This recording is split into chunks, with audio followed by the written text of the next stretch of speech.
আজ আমরা আলোচনা করব বাংলাদেশের অন্তর্বর্তী সরকারের প্রধান উপদেষ্টা ডক্টর মোহাম্মদ ইউনূসের ঐতিহাসিক ভাষণের বিষয়ে, যা তিনি জাতিসংঘের সাধারণ পরিষদের অধিবেশনে দিয়েছেন। ডক্টর ইউনূস তার ভাষণে বাংলাদেশের গণতান্ত্রিক আকাঙ্ক্ষার কথা তুলে ধরেন। তিনি বলেন, জনগণের কাঙ্ক্ষিত রাষ্ট্র ব্যবস্থা ফিরিয়ে দেওয়ার জন্য আমাদের উপর দায়িত্ব দেওয়া হয়েছে। তিনি বাংলাদেশের তরুণ সমাজের শক্তির কথা উল্লেখ করে বলেন, তারা অদম্য সংকল্পের মাধ্যমে স্বৈরাচারী শাসনের অবসান ঘটিয়েছে।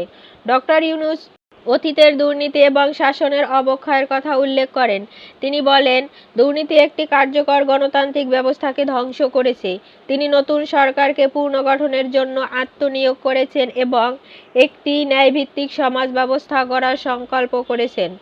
ডক্টর ইউনূস জানান, বর্তমানে রাজনৈতিক দলগুলো স্বাধীনভাবে মতামত প্রকাশ করতে পারছে। তিনি আরও বলেন, আমরা মানুষের মৌলিক অধিকারকে সমুন্নত রাখতে ধীর প্রতিজ্ঞ।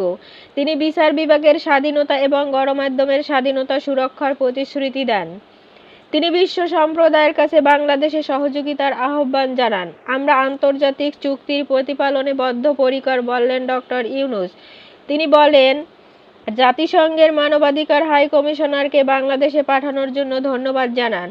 ডক্টর ইউনূস ব্যবসা বাণিজ্য অনুকূল পরিবেশে তৈরির জন্য ব্যাংক ও আর্থিক খাতে সংস্কারের উদ্যোগ গ্রহণের কথা জানান।